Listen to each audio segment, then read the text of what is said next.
Hi, it's me again with Corel Draw Tips and Tricks, and I'm sitting here waiting for this other video to load on 3D, and I thought I'd just draw one from scratch.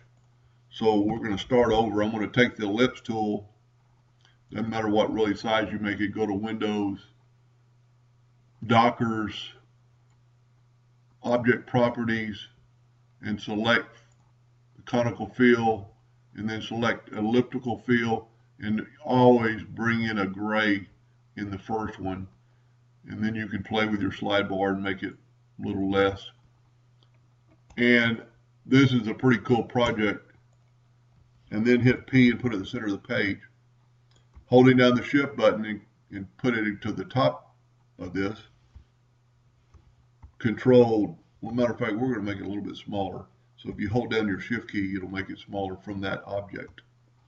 Control D and make a duplicate of that. Double click on it, get your rotation. A lot of times it doesn't look like in the center, but if you offset that, and then rotate it to about there, we're going to go 20 because 20 is divisible by 360. And then just rotate the next one 40 and go around your circle. And here's a neat little trick with the fountain fill. Don't select that one, hold down your shift key and select that one. Select every other one around the circle, and then go to Effects, Transform, Invert Colors. Now every other one, so this one's going to be coming out of the engraving, this one's going to be going into the engraving. And I really, if you're going to do this, you should have made them actually touching, but it doesn't really matter. Then you could go Control G and group them together, and then go Control D, then take hold down your shift key and bring those in. Then you could actually do a little trick here so they would be opposite. Whoop. This is a group, so you could double click on it and rotate it 20 degrees, and then your conical shapes are the opposite. Control D and make a duplicate of it. Bring it in, holding down the shift key. And then you could rotate this back to 0. Control D. And Control D will actually make another duplicate. Then hold down the shift key and make it a little bit smaller or larger.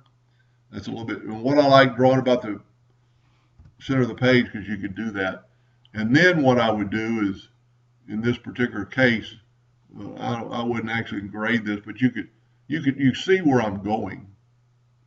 And this isn't going to look too good per se, but let's group it all together. Control G, and let's make it 5 inches by 5 inches. And it's a little bit off shape for some reason, but then take a circle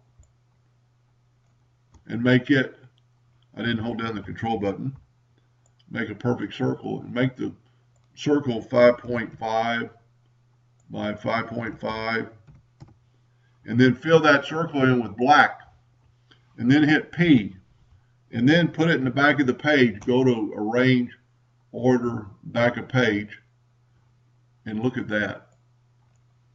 That will be cool, because this will be coming up. This will be coming up to an edge, and this would engrave pretty good. So this will be coming out toward you. This will be going out toward you and then down toward the middle. So play around with drawing in 3D. It's pretty cool. It does take some time to run because you've got to run deep. But if there's ever a project you're just, a lot of times I draw these when I'm waiting for a job to run. I'm sitting there watching my laser and bored watching a job run, so I create 3D files. Anyway, I hope that helped a little bit. Thank you for watching.